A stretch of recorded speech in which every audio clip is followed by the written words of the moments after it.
Corbehem doit vivre.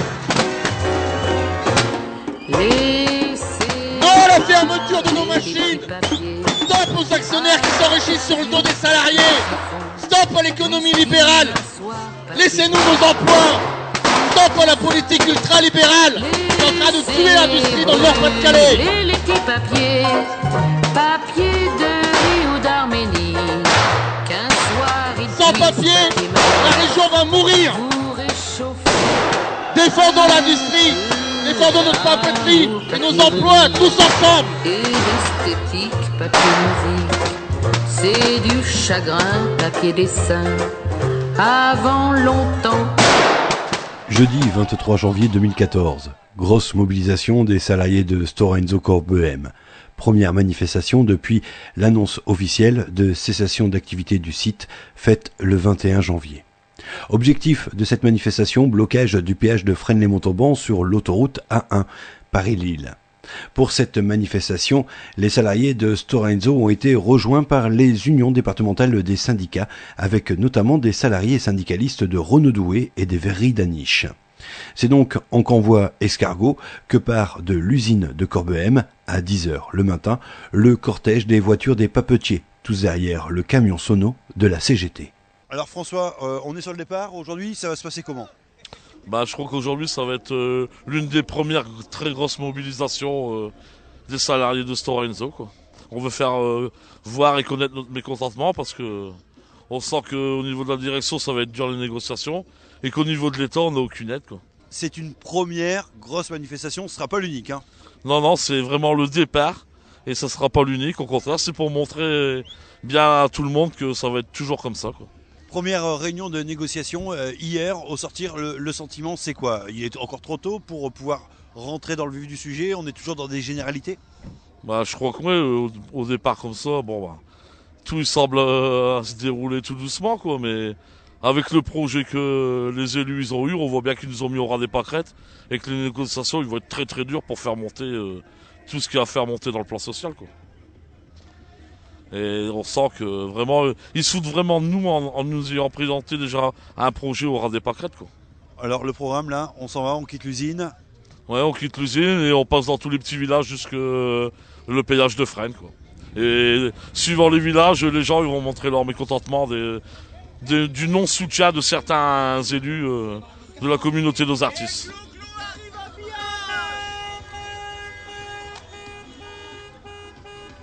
Premier arrêt, Brobière. Pourquoi Brobière ? On attend que monsieur le maire nous accompagne pour aller au péage. Vous allez chercher monsieur le maire ? Monsieur le maire, oui, s'il est là, on va aller voir s'il peut nous accompagner. C'est important que les élus soient là. Exactement. S'il faut, on va les chercher dans leur commune. On leur a dit déjà il y a 15 jours à Vitry. S'ils viennent pas, on va aller les chercher. Donc on demande au maire de venir avec nous, monsieur Eke. Arrêtez de vous cacher. Hé, la cantine, monsieur le maire, il y en a plus. On donne un loyer tous les mois. Monsieur le maire, à votre compte. Monsieur le maire, à votre compte. Monsieur le maire, à votre compte. Monsieur Eke. Monsieur le maire, venez faire un petit discours. Pour les salariés de Stora, il y en a beaucoup chez vous. Monsieur le maire ? Ah, et monsieur le maire, il filme là-haut. Bien. Alors vous allez prendre des preuves là-dessus, pas mal. Tu peux te cacher, t'es trop tard. Alors, monsieur le maire, faut arrêter de filmer, monsieur le maire, c'est dégueulasse. Alors vous allez attaquer qui au tribunal, monsieur le maire ? Tous les autres maires, il y a monsieur Georgier qui est là. Alors faudra peut-être faire un effort, monsieur le maire. C'est bientôt les élections. Faut penser à votre mandat. Autrement, on vous enlève les 2000 €. Monsieur Eke, c'est votre devoir d'élu d'accompagner les salariés, vos concitoyens. Sortez de votre mairie, même si vous avez honte, suivez-nous à 2 km, mais accompagnez-nous. Faites voir que vous soutenez les salariés. Pourquoi vous soutenez les taxes? Parce que les taxes, vous allez les demander à vos citoyens après. N'oubliez pas, c'est bientôt les élections, on passera dans chaque maison et on dira ce que vous avez fait. Ne vous inquiétez pas, on va s'en charger. Merci de nous accompagner.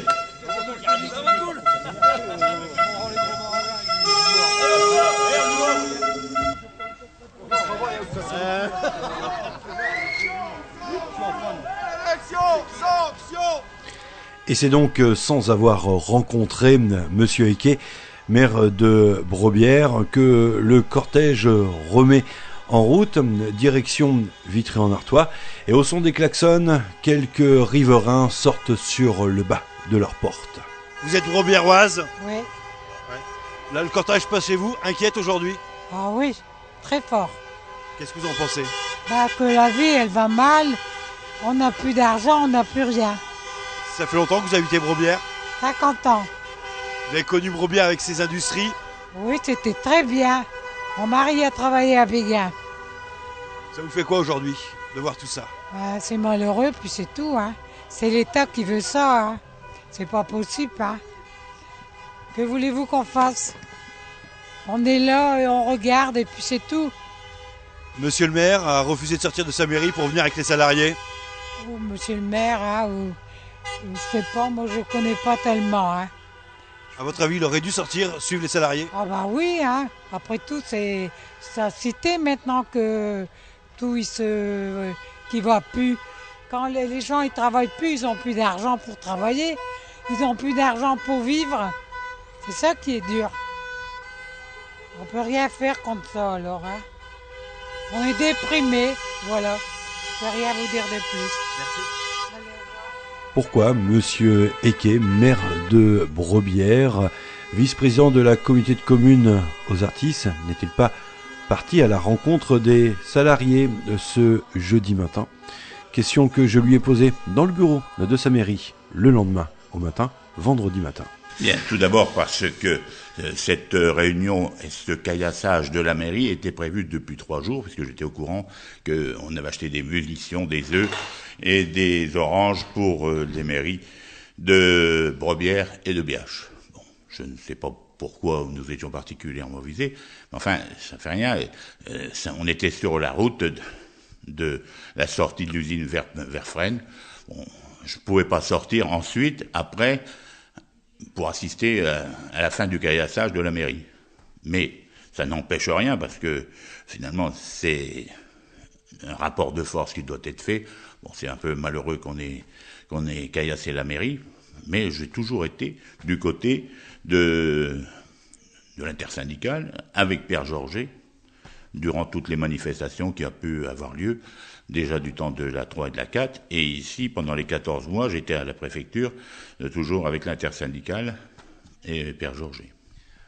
Le fait de sortir n'aurait pas justement peut-être un peu apaisé les esprits, puis leur passer le message que vous me délivrez aujourd'hui? Mais hier, on ne savait pas qui était qui. Alors, moi, je veux bien, mais je travaille pour les Stora, tous les autres qui étaient animés. Je ne savais pas jusqu'où ça pouvait aller, donc c'est pas la peine d'aller narguer les gens. Certains se sont émus de voir à la fenêtre de la mairie des caméras filmer ce qui se passait. Pourquoi? Liberté de la presse, monsieur Dujardin. Nous avons Canal Brobière, nous en rendrons compte sur Canal Brobière de la manifestation qui s'est déroulée devant la mairie. Tout à fait normal. Aujourd'hui, est-ce que vous avez l'impression tout de même peut-être de payer votre engagement politique? Vous êtes un élu municipal, vous êtes également un représentant du Parti socialiste dans ce territoire. Est-ce que la déception finalement de la politique menée par l'actuel gouvernement vous pose pas dans une situation assez compliquée? Ici, à Brobière, je suis le maire de Brobière. Je ne fais pas de politique. Et c'est sûr que aujourd'hui, il est plus facile d'être un élu politique sans mairie, je veux dire conseiller général ou autre, sans mairie, qu'un maire qui ne fait pas de politique, mais qui est responsable devant ses 5000 habitants des problèmes occasionnés par la proximité d'une usine et effectivement par la politique des entreprises. Mais c'est sûr que ici, ça n'a rien à voir avec moi, socialiste. Ça aura des répercussions justement sur les finances de la ville, la fermeture éventuelle de la machine Stora. Il y a une perte économique? Il y en aura certainement une si vraiment ça venait à fermer, s'il n'y a pas de repreneur.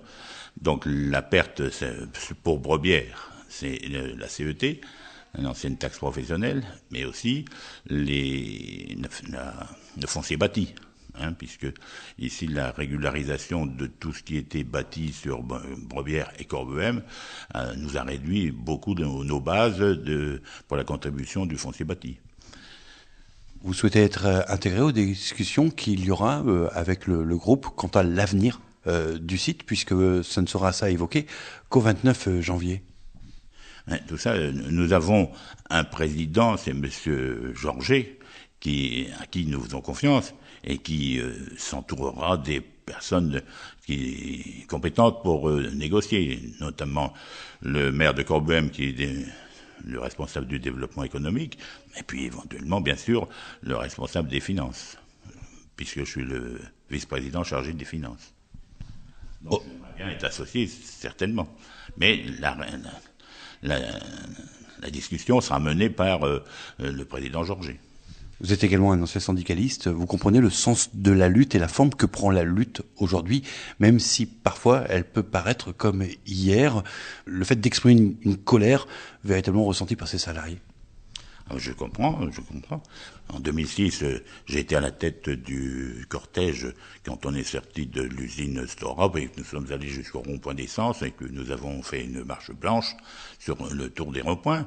J'étais aussi, comme je l'ai dit, sur le rond-point de Stora, vigilant certes pour qu'on ne nous démolisse pas nos arbustes et tout ça, mais nous avons été toujours présents, les élus de Brebières, et donc en tant que syndicaliste, je suis parfaitement solidaire, tout à fait comme en tant qu'homme, parce que c'est quand même l'emploi, c'est quand même toute une vie qui change dans une famille, ne plus avoir un emploi sûr.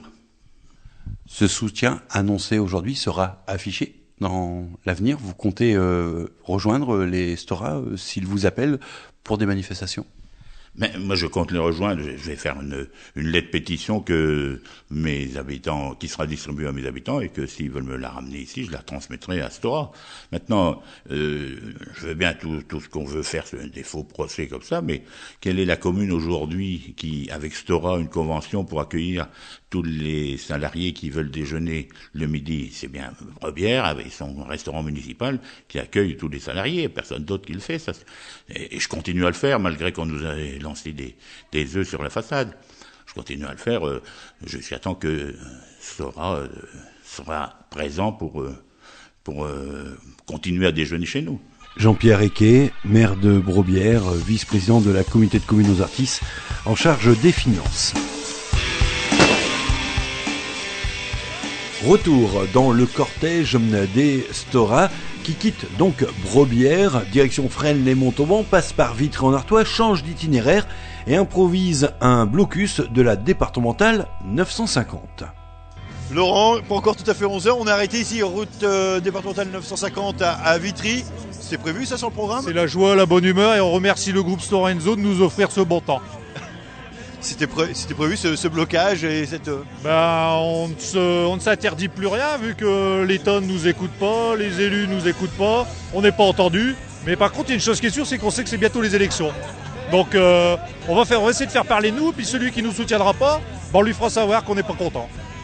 C'est-à-dire, par exemple, Monsieur Ecquet qui refuse de sortir, ça vous interpelle, ça vous dérange? Monsieur Ecquet, il touché un certain nombre de milliers d'euros par Stora Enso, et ça n'a pas l'air de l'inquiéter. Il sait pertinemment qu'il va reporter ça sur les taxes de ses citoyens. Donc j'invite ses citoyens à aller lui poser la question comment il va faire pour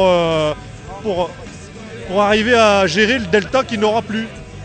Un petit point sur les collègues d'autres usines venus vous retrouver ici sous la bannière CGT. Alors on remercie forcément la Filpac CGT qui est descendue en nombre de Paris avec l'industrie du livre, du papier, de la communication.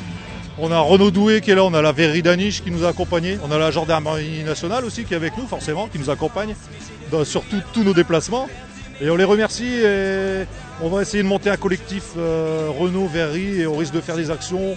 On va essayer de remuer un peu la région entière, de regrouper tous les salariés qui sont en difficulté. Et on promet 4 mois de misère à notre préfet. Il va falloir qu'il nous entende aussi, qu'il nous reçoive. On aimerait bien qu'il prenne contact avec nous et que ce ne soit pas nous qui devons aller devant lui. Parce que c'est sur son territoire, donc il se doit d'appeler les gens de chez Stora Enso pour qu'ils nous reçoivent. Stora, la Redoute, même combat? La Redoute, on a eu quelques contacts également, mais on attend encore, mais on va rester surtout au niveau Douai, dans le Douaisis pour commencer, créer des bons liens forts. Et on continuera en plus, on ira en chercher d'autres. Et s'il faut créer un mouvement pour retourner le pays, on le fera. Encore un jour se lève sur la planète France. Moi j'ai depuis longtemps perdu mes rêves. Je connais trop la danse. Comme toujours, il est 8h du soir. J'ai dormi tout le jour et je sais qu'on est quelques milliards à chercher l'amour. C'est la colère aujourd'hui, hein? La colère, ouais, on est tous solidaires. Comme ça fait déjà 14 mois qu'on se bat pour avoir quelque chose de potable. Et maintenant, on est comme on dit, on est tous dans la merde. Et on ne sera pas que nous, parce qu'on a su par un délégué il n'y a pas longtemps, pas de Stora, qu'il y a 420 plans sociaux qui commencent à partir du 1er janvier. On n'est pas les seuls. Il faut tous se battre et puis être solidaires. Et puis maintenant, faut se battre pour avoir beaucoup de pognon, parce que comme le groupe ne veut pas donner assez, alors il faut se battre pour assez pour le pognon. Ça fait combien de temps que tu es à Stora, toi? Moi, ça fait 25 ans que je suis à Stora. Il y a mon père qui a travaillé aussi. Il s'est battu pour avoir tout ce qui est social et tout. Et là, on est en train de tout perdre, c'est pas normal, il faut aller à fond. Parce qu'on a encore des enfants derrière, il faut se bouger le cul, comme on dit. Faut pas rester derrière des bureaux et puis voilà, c'est terminé ça. Là, il faut aller à fond et il faut voir au gouvernement qu'on est solidaire et tout. T'es de Vitry? J'étais natif de Vitry. On a grandi ensemble, on est du même âge, on était à l'école ensemble. Ouais, j'étais allé à l'école avec toi et tout.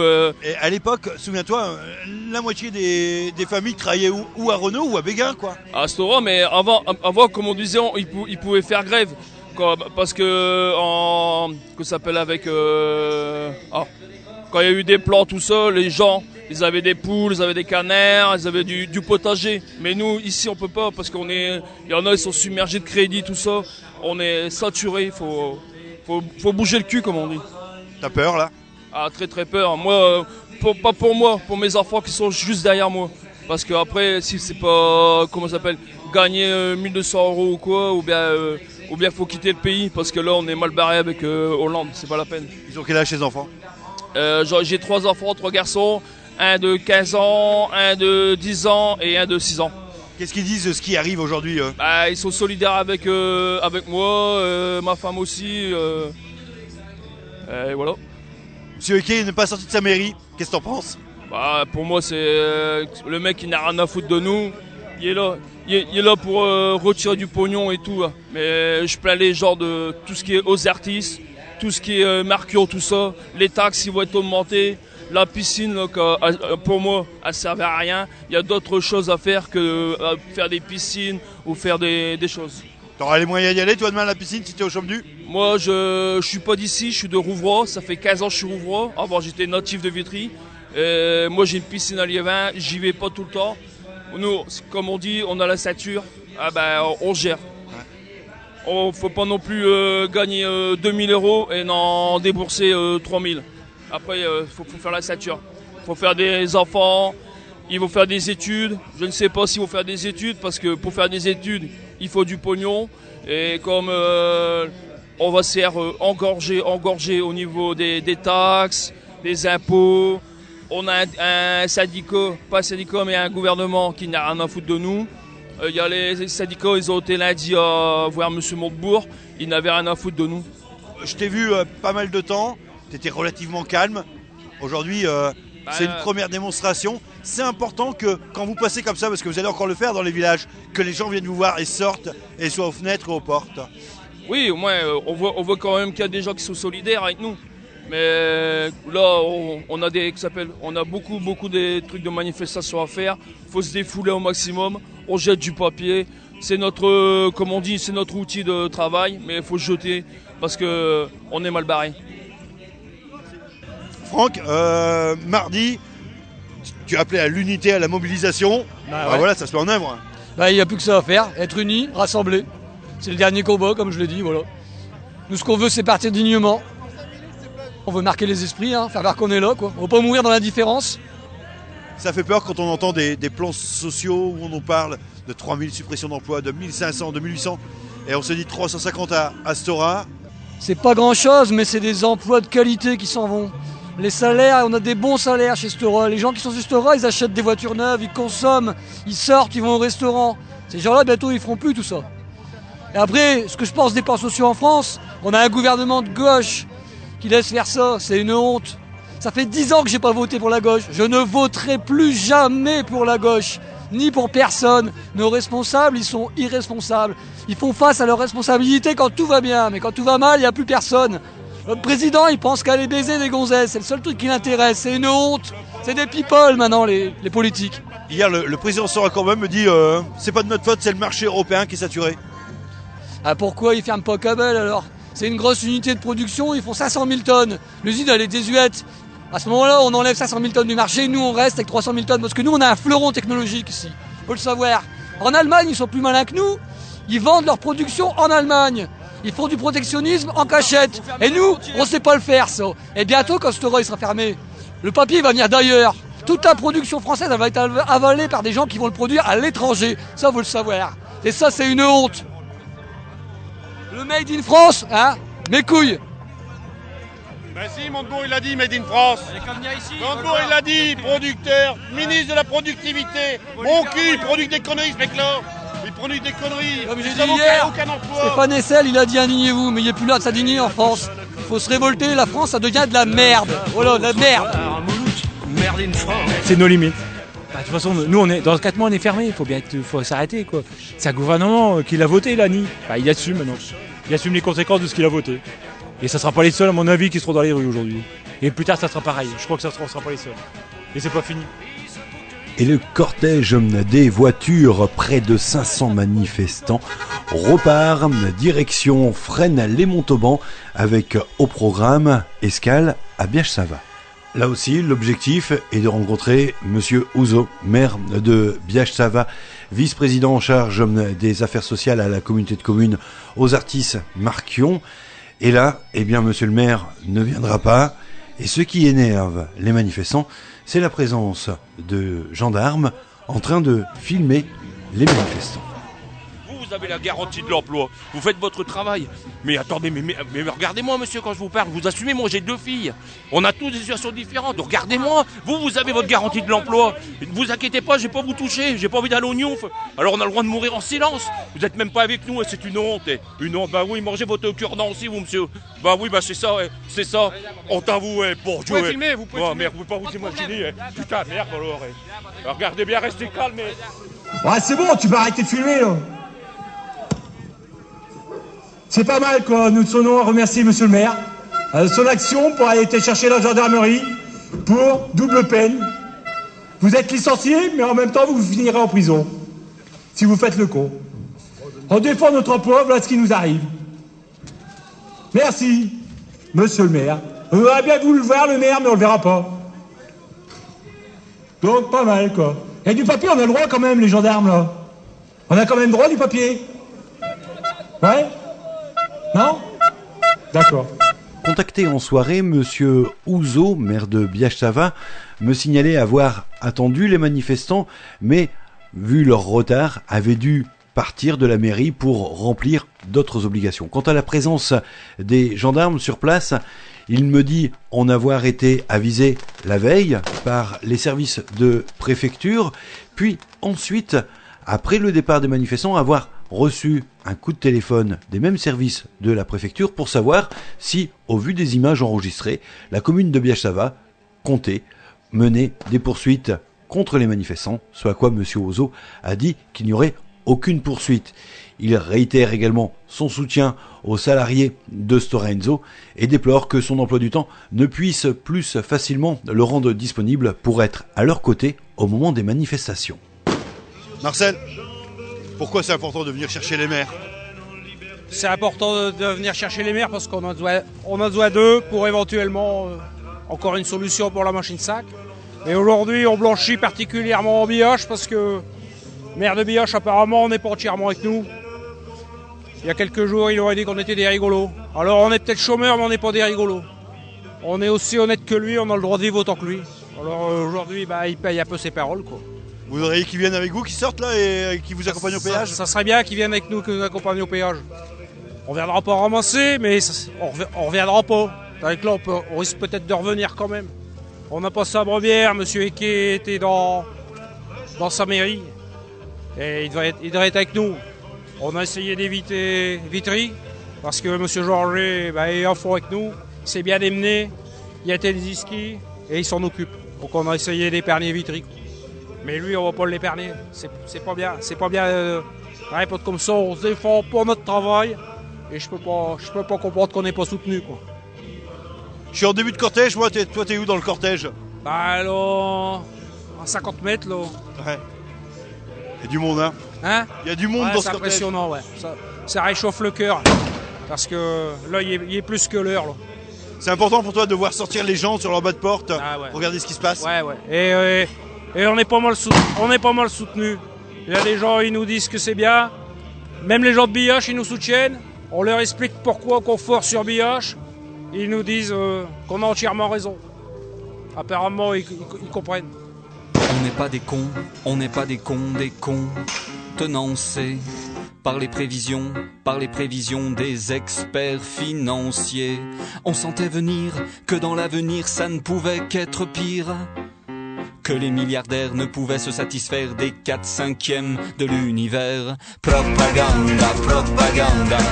Et le cortège quitte donc Biache-Saint-Va, cette fois-ci direction Fresnes-les-Montauban, la barrière de péage de Fresnes-les-Montauban sur l'autoroute A1 à Paris-Lille. Opération blocus et péage gratuit pour les autoroutiers. Il y a du monde aujourd'hui, c'est bien, c'est très très bien. C'est à qui est envoyé ce signal? C'est à Stora, à monsieur Munoz, aux élus, au gouvernement, à qui? À tout le monde, à monsieur Munoz, aux élus, et surtout aux élus qui nous soutiennent un peu pour avoir des bonnes revendications, parce que ce qu'on a vu dans le livre 1 et 2, il n'y a rien du tout. Il n'y a rien. Donc c'est même pire qu'en 2006, alors qu'il y a eu la crise. C'est pire. Donc on veut mieux. Faut blanchir, distribuer des tracts aux automobilistes, pour leur faire comprendre que c'est toute l'industrie qui est menacée dans le Nord-Pas-de-Calais. On en a ras-le-bol, on ferme tout, et personne qui dit rien. Maintenant, il faut qu'on sorte tous dans les rues. Quand je dis tous, c'est tous. C'est terminé maintenant, c'est la guerre. C'est-à-dire que les petits tracas occasionnels là, sur l'autoroute A1 par rapport à l'avenir, c'est pas grand-chose? Ah ça, c'est rien du tout, ça. C'est qu'un échantillon.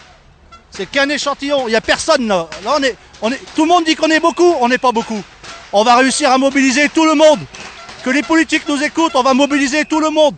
Ça va être le boxon. On a intérêt à être écouté, sinon c'est la guerre. Je vous le dis, c'est la guerre. Fabrice, longtemps on a entendu des menaces et aujourd'hui, il y a de l'action. Il faut, je pense que c'était nécessaire, faut qu'on entende parler de nous, un peu. Parce que vu le gouvernement, ce qu'il fait pour les entreprises, pour l'industrie française, ça bouge pas. Et notre savoir-faire, les entreprises, les métiers, tout il se barre à l'étranger, tout il se barre en Chine. Faut arrêter le massacre, Faut arrêter, même pour nos enfants, qu'est-ce qu'ils vont faire plus tard, Il n'y avait plus d'industrie, il n'y a plus rien, on veut plus. On veut tuer l'industrie lourde alors qu'on avait des usines comme là à Corbehem. Et c'est écœurant, Il n'y a pas de mots à dire. Faut que le gouvernement il fasse quelque chose et qu'il bouge un peu son cul pour protéger les Français. Faut refermer les. C'est dommage à dire, mais faut refermer les frontières, faut arrêter l'Europe, parce que l'Europe, on s'est fait bouffer par l'Europe, en gros. Pour nous c'est ça, on s'est fait bouffer par l'Europe. Voilà. Les Allemands ils réussissent, pourquoi les Français ils n'y arriveraient pas? Pourquoi? Voilà. Donc écœuré et on aurait voulu peut-être un geste avant qui nous fasse signe avant et bon pour eux c'est peut-être que 350 emplois par rapport à d'autres entreprises qui ont licencié 2000 ou 3000 personnes, c'est rien du tout, c'est une goutte d'eau Mais faut arrêter Puis surtout dans la région quand tu vois sur le Douisis, le bassin, comme on dit, le bassin de l'emploi, il n'y a plus rien, il n'y a plus d'industrie, Seule industrie qui reste dans le Nord-Pas-de-Calais, c'est un peu sur la côte, là, du côté de Dunkerque, c'est tout. Il n'y a plus rien. Aujourd'hui, quelle suite il faut donner à ça? C'est continuer à la mobilisation avec justement les autres industries qui souffrent dans le Douisis? Ah oui, tout à fait, je pense qu'il faut que tout le monde s'unisse, et puis c'est con à dire, mais il faut une révolution, Faut une révolution.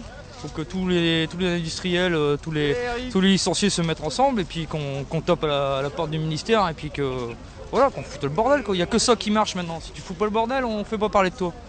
Donc voilà.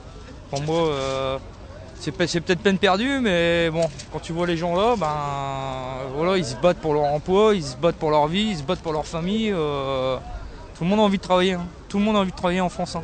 Faut pas dire que voilà. Nous, tous les gens ici, ils ont envie de travailler. Hein. C'est ça. Albéric Dioplanque, secrétaire fédéral FO, papier et carton pour toute la France. Alors aujourd'hui, à côté, forcément, des salariés Stora Enso. Et bien sûr, malheureusement, encore une fois, notre profession subit le coup de ce monde qui est devenu fou. Ce monde où on pense qu'au capital et on se fout de savoir ce qui est made in France, on se fout de savoir qu'il y a des familles qui vivent. Stora Enso, 350 salariés, c'est à multiplier par 5, c'est 1500 à 2000 salariés qui vont perdre leur travail si cette entreprise ferme. C'est totalement inacceptable. C'est également aujourd'hui la seule machine LWC sur le territoire français, c'est-à-dire que si elle ferme, on fabrique plus en France et on importe. C'est tout à fait ça, si cette machine ferme, on n'aura plus de papier magazine produit en France, c'est tout à fait inacceptable. Une nouvelle fois, les pouvoirs publics doivent nous aider, il faut trouver un repreneur sur ce site qui est rentable, mais que le groupe, qui est un groupe finlandais, a asséché sur l'autel de la rentabilité pour aller vendre plus cher le papier en créant une pénurie, c'est totalement inacceptable. C'est viable, ce site doit vivre. C'est en train de dire que le déficit ou la faillite du site Stora Enso Corbehem, c'est organisé ? Totalement organisé. Les carnets de commandes sont répartis au niveau mondial. Les services commerciaux sont au niveau mondial. Donc en fait, on fait ce qu'on veut aujourd'hui quand on est dans un groupe mondial pour dire ah ben non, cela ça va pas. Je rappelle que l'entreprise ne perd pas tant d'argent que ça. Hein. C'est uniquement un montage financier, c'est tout. Alors, Monsieur Munoz, le président du site, me dit quand même, moi j'ai des clients qui me disent je veux du papier qualité Cable, qualité Corbehem, c'est pas moi qui décide, c'est le client. Il me ment ? Il vous ment, je ne sais pas, en tout cas il ne dit pas la vérité. Aujourd'hui un groupe comme Stora peut tout à fait approvisionner avec ses machines réparties en Europe qui veut, le client qui voudra. Le client de toute façon lui veut du papier. Dans l'absolu, il a quelques réglages à faire entre les machines du groupe Stora, mais il peut y arriver. Et Stora a organisé, comme notre groupe à Béthier d'ailleurs, une interchangeabilité des carnets de commandes et des sortes, donc il n'y a aucun problème, c'est tout à fait faisable. En 2006, au moment de l'arrêt des machines 3 et 4, il y avait des repreneurs qui étaient potentiellement intéressés pour l'intégralité du site, parce que ces machines 3 et 4, on pouvait les orienter peut-être plus facilement vers d'autres gammes de papier. Aujourd'hui, Stora n'a pas voulu, c'était également sa prémédité. Alors là, c'est une très bonne question. La réponse, vous l'avez donnée. Effectivement, tout est orchestré. On fait croire qu'on veut vendre, mais est-ce qu'on a réellement envie de vendre à un concurrent ? Franchement, Stora a menti. Stora doit payer, Stora doit organiser la vente du site pour faire autre chose. Pourquoi pas, c'est possible. Monsieur Munoz a dit dans La Voix du Nord hier qu'effectivement ça s'est jamais vu en France, c'est faux, ça s'est vu à Strasbourg récemment. Une machine magazine a été transformée sur autre chose. C'est réalisable, mais il faut des capitaux effectivement. Donc cette machine 5, si le marché LWC n'est pas suffisamment porteur, on peut l'orienter vers d'autres types de papier. On peut transformer cette machine effectivement de Stora Corbehem en machine par exemple carton, machine d'emballage, c'est tout à fait possible. Il faut effectivement par contre plusieurs dizaines de millions d'euros, donc il faut un groupe solide, mais l'État peut nous aider avec BPI, avec un industriel qui a les reins solides, avec un projet viable, un business plan, c'est possible, oui. Aujourd'hui, le fait que sur cette unité de production, il y a également une unité de production de pâtes, c'est quoi ? C'est un handicap ou c'est un atout justement pour ce site ? Très bonne question aussi. Alors c'est un atout, oui, notamment un débouché possible pour la filière bois, mais on peut faire du papier sans bois, avec notamment des recyclés. Donc ce serait mieux avec du bois, il y aurait effectivement plus de salariés qui pourraient être conservés ou qui pourraient être réembauchés.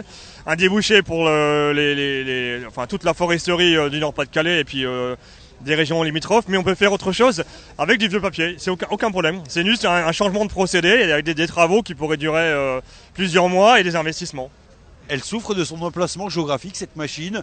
Le nord de Paris, la proximité de l'Europe du Nord, c'est quoi ? C'est pas suffisamment pertinent pour pouvoir alimenter un marché en proximité en France ? Non, pas du tout. C'est aucun souci, c'est très bien placé. Corbehem, c'est quand même pas loin du carrefour et du croissant économique européen. Il y a quand même pas mal de pays aux alentours. Non, c'est pas ça.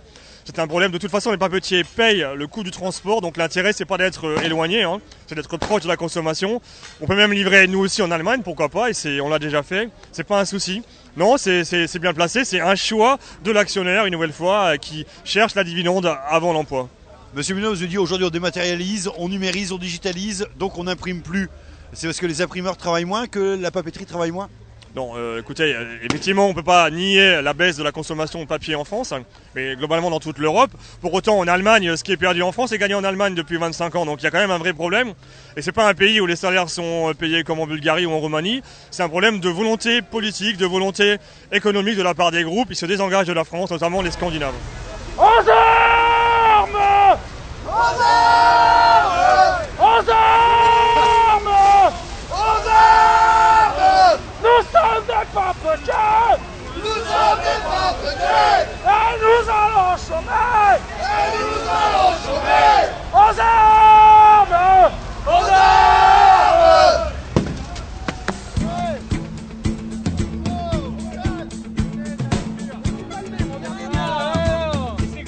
C'est gratuit aujourd'hui, allez!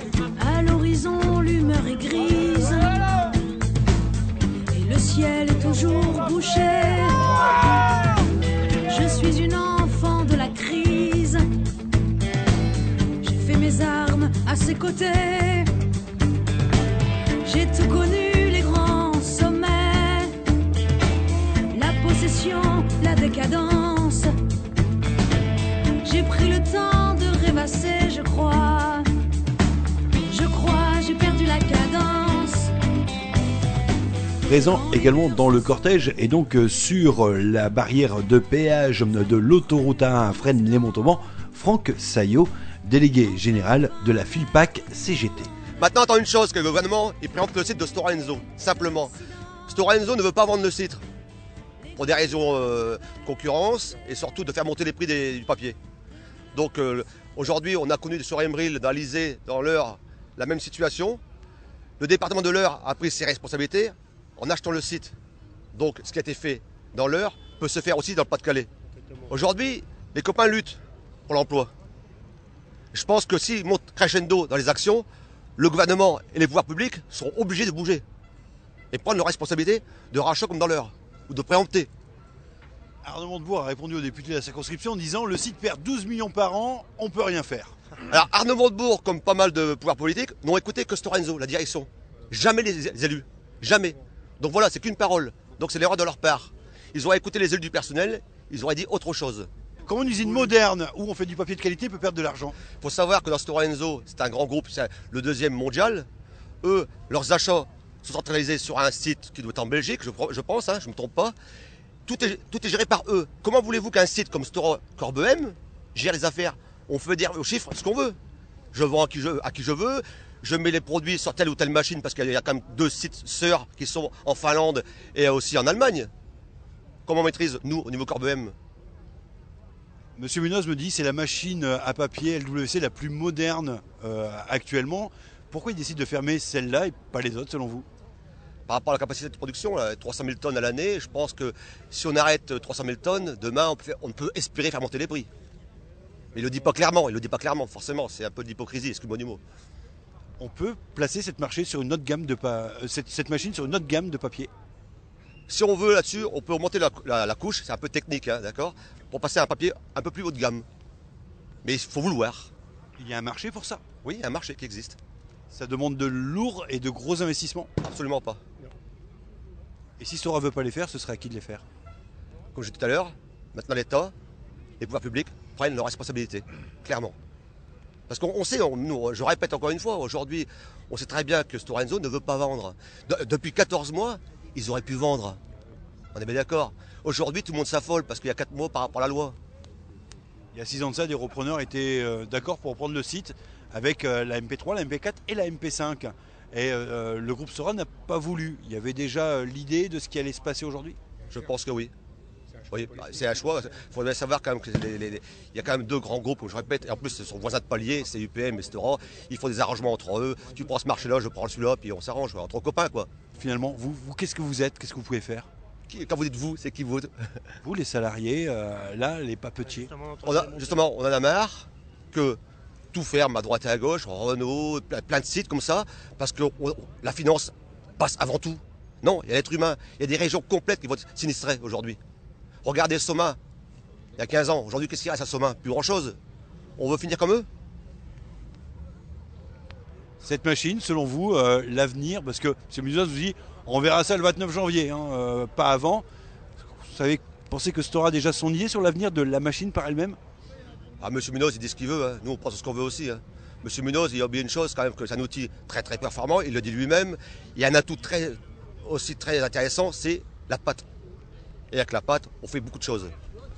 Est-ce que le papier fabriqué en France coûte beaucoup plus cher que le papier fabriqué ailleurs? Non, c'est un marché au niveau mondial, il y a un prix fixé par tel ou tel produit. Il y a des frais trop lourds sur le site de Corbehem pour être compétitif? Non, non, non. Ça, c'est Stora Enso, la maison mère, qui dit ça. Forcément, quand on veut tuer son chien, on dit qu'elle a rage. La masse salariale, en général, dans l'industrie papetière, c'est entre 5 et 10% du chiffre d'affaires. Donc, ce n'est pas les salariés qui coûtent cher dans une papeterie. Le premier poste, c'est l'énergie et les matières premières.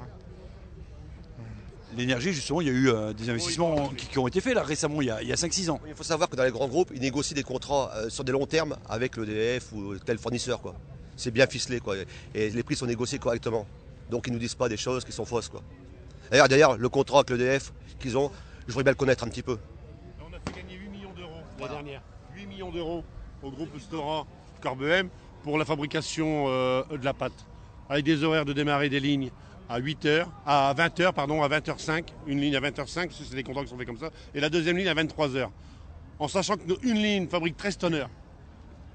D'accord? Et on travaille le week-end à fond aussi. La compétence, elle est là aussi, vous avez vu? On démarre 2 lignes. Hein. Alors le fait d'avoir cette usine intégrée où on fabrique la pâte, c'est quoi? C'est un avantage ou un inconvénient finalement? Un très gros avantage. Aujourd'hui, la pâte, elle a flambé à des sommes faramineuses. C'est à $800 la tonne, c'est faramineux, quoi. Aujourd'hui, celui qui est intégré, il s'en sort 10 fois mieux. 10 fois mieux. On a tout pour réussir. Tu as une centrale, tu as une station d'épuration, tu as une fabrication de pâtes, tu as la machine, tu as la logistique, tu as tout, tu as un parc à bois, aussi. Tu as tout, on a tout, on a le savoir-faire, on a tout pour aujourd'hui dire Il nous manque juste une force commerciale. Voilà, Monsieur Montebourg prône le savoir-faire français, acheter français. La consommation française de papier dans notre qualité, c'est 1 million de tonnes par an. On fabrique 330 000 tonnes. Rien que notre machine en France, on ne peut même pas subvenir aux besoins françaises, du marché français. Donc il faut arrêter de dire. Donc on demande à Monsieur Montebourg qui préempte le site. C'est tout. On veut que ces politiques-là se bougent. Il y en a marre. Ça suffit, il faut arrêter les conneries. Lundi, on est rencontré avec les copains, les élus, on a rencontré le conseiller à Montebourg. Pareil, le même discours, c'est Stora Enso nous a dit. Les salariés n'ont toujours pas été écoutés. Voilà, c'est là le problème. Aujourd'hui, les salariés, il faut les écouter. J'espère que les pouvoirs publics, la région et locaux d'ailleurs, parce que certains commencent à se remuer un petit peu, on va dire, hein, l'exemple de Cotel, qui prennent leurs responsabilités, qui poussent un peu la roue, quoi. Montebourg, il ne peut pas toujours dire c'est le marché qui fait ça. Non. L'État a son rôle à jouer là-dedans. Je voudrais rajouter quelque chose. Il ne faut pas oublier qu'à l'heure d'aujourd'hui, c'est 80% de la consommation française qui est achetée à l'étranger.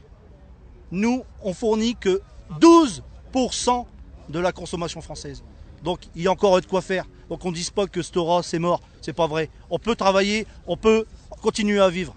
Mais aujourd'hui, on nous dit également qu'on dématérialise, on numérise, on digitalise, tout se passe par Internet, donc on imprime moins. Est-ce que c'est la crise de l'imprimerie qui finalement, ou alors le manque de compte d'imprimerie qui se répercute sur la papeterie? C'est vrai qu'il y a le numérique, mais le numérique, sur la publicité, regardez, vous allez au magasin Leclerc, il y a toujours de la pub autant, il y a toujours de la pub chez Auchan, vos boîtes aux lettres sont pleines. Alors on dit l'inverse.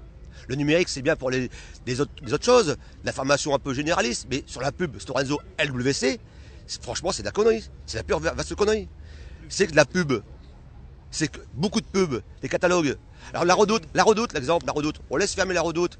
Il y aura certes de l'emploi pour Stora Enso. Mais sauf que tout le monde baisse les bras au niveau du gouvernement. Mais nous, syndicalement, on fera tout pour faire plier les gouvernements. Et pas les tracts. Ce qui compte aujourd'hui, c'est quoi? Le sens de la lutte, la priorité de la lutte, c'est l'avenir de cette machine, le fait qu'elle reste à Corbehem et qu'elle remette en place, ou plutôt de négocier les conditions de départ? Les deux, vous en dites. Sauf que voilà. Stora, on veut qu'il s'en aille et qu'il nous doit ce qu'il nous doit, et on veut retrouver un repreneur. Voilà. C'est à lui de partir, c'est pas à vous d'être mis dehors. Voilà, exactement, c'est à lui de partir. De toute façon, depuis 91 qu'on a ce restaurant, ils sont malhonnêtes avec nous. Ils ont fermé toutes nos machines, toutes nos filiales et notre cartonnerie. Alors qu'est-ce qu'on espère d'eux? On n'espère plus rien d'eux. La machine est à nous. Pendant des années, on a fait des concessions. On nous a privé d'intéressement, de participation. On l'a payé cette machine. Tout ça c'était pour payer la machine. On l'a payé. Alors maintenant la machine est à nous. C'est tout. Ce qu'on va faire prochainement, je pense qu'il y a une action importante à faire, c'est faire montrer la machine, l'outil, à la population. On fera une porte ouverte sans l'avis de qui que ce soit. Les directions le veulent ou pas, on la fera la porte ouverte. Et je pense que vous serez invités tous, les journalistes, pour montrer le site à la population. Voilà. L'outil performant. En fonctionnement? En fonctionnement, exactement. Ils savent le faire sans la direction. Les salariés sont compétents, on compte sur eux là-dessus et on leur fait confiance.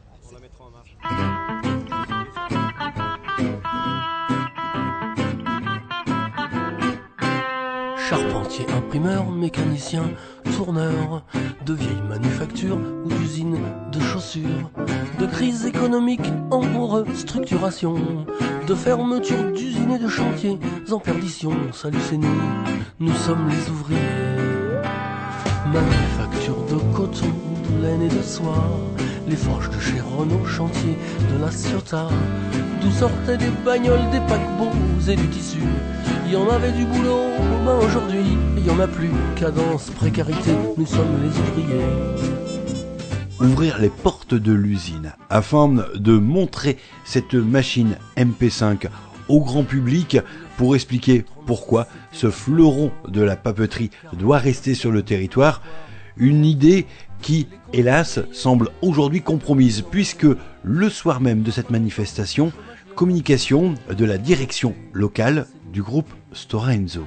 Eh bien, rentré après notre action qui s'est bien réalisée en sécurité, il n'y a pas eu de problème et qui s'est bien passé. Nous avons fait un débriefing et à la fin du débriefing, autour de 17h30, 18h, le secrétaire du comité d'entreprise a eu un appel du directeur général Jacques Facker en lui expliquant que la machine ne redémarrerait plus car il s'aperçoit que les salariés ne sont plus en phase avec leur travail, donc il a décidé de ne plus remettre en route la machine pour des raisons de sécurité et d'éviter tout accident.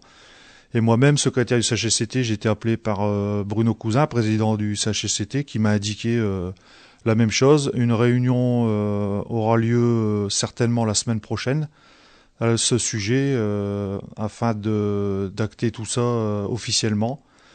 Donc voilà où on en est aujourd'hui. Donc effectivement, les salariés sont démoralisés parce que le téléphone arabe a fonctionné et tout le monde est au courant. Et ce matin, c'est l'expédition qui est plus capable de charger les camions, forcément, suite à tout ce qui a été dit. Donc on attend de la direction d'officialiser la chose et puis on avisera en temps voulu, suivant ce que les salariés nous donneront comme indication et leur sentiment personnel, on va dire. Ça veut dire pour ces salariés qu'ils sont tout de même obligés de venir sur le site à l'heure où ils devaient normalement travailler? Alors quoi qu'il arrive, la direction doit honorer les contrats de travail, donc doit accueillir les salariés, leur donner du travail, ça c'est la loi. Donc tous les salariés prendront leur poste, viendront à leur rythme de travail en 5 postes jusqu'à une réunion qui sera organisée où on discutera des modalités, mais on ne discutera pas des modalités sans l'avis des salariés. C'est-à-dire que vous allez être autour de la machine sans qu'elle tourne pour balayer l'usine en quelque sorte? Voilà, balayer l'usine, l'observer, la bénir et discuter autour de ça, de la mobilisation qu'on va pouvoir organiser pour les prochaines actions. Mais on a déjà une action de prévue pour mardi. On vous tiendra au courant des modalités, mais en toute logique, on statue aujourd'hui en fin de matinée pour savoir où nous allons. La direction dit en quelque sorte, vous avez montré votre colère, on l'a comprise, à un tel point que finalement, on pense que vous n'êtes plus apte au travail parce qu'il y a trop de colère? Non, je pense pas que ce soit une colère, je pense plus que ça soit des directives peut-être de Finlande ou des directives de Monsieur Munoz. On ne sait pas, on nous téléphone, on nous dit c'est comme ça, bon, on acquiesce. Et aujourd'hui, c'est la journée de réaction. On va prendre la température des salariés et puis on va voir, on va aviser. Mais on fera rien sans les salariés. C'est quand même paradoxal parce que Stora nous dit que éventuellement encore un repreneur c'est possible. On ne sait jamais sur un dernier coup de dé, un repreneur peut prendre une machine qu'il ne voit pas tourner. Pour l'instant, je pense pas que c'est sur cet axe-là qu'il travaille, vu qu'il nous avait annoncé au dernier CE mensuel du début de mois que il nous restait encore 3-4 jours de commandes pour janvier et qu'apparemment on avait 12 jours de commandes pour février et 2 pour mars. Donc je trouve ça un peu déplacé d'arrêter la machine. On aurait pu continuer à tourner à notre rythme. Peut-être pas à 100%, mais on aurait les commandes. Donc est-ce que c'est pas une façon de la direction de démolir l'outil de travail? C'est les questions qu'on se pose. Enfin, et sans dévoiler ce qui va se passer mardi prochain, vous souhaitez avoir derrière vous la population de ce territoire. Vous allez vous montrer pour qu'elle soit vraiment avec vous, à vos côtés également, dans les temps de manifestation, quand ils peuvent vous rejoindre. De toute façon, à force de se montrer dans les villages, dans la région, dans les cantons, forcément la population va se poser des questions et ça va bouger. On a d'autres sociétés en difficulté qui nous rejoignent, on l'a déjà vu hier. Et c'est pas fini. Il y a des actions qui sont en cours. Il y aura des grosses actions, plus grosses qu'à Fresnes. Et on promet du bon temps à notre préfet. Aux armes! Aux armes! Aux armes! Aux armes! Nous sommes des papetiers! Nous sommes des papetiers! Et nous allons chômer! Et nous allons chômer! Aux armes!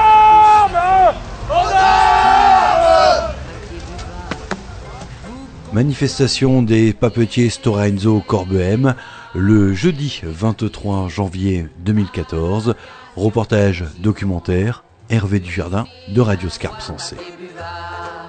Vous consolez, laissez brûler les petits papiers, papier de riz ou d'Arménie, qu'un soir ils cuisent papier maïs.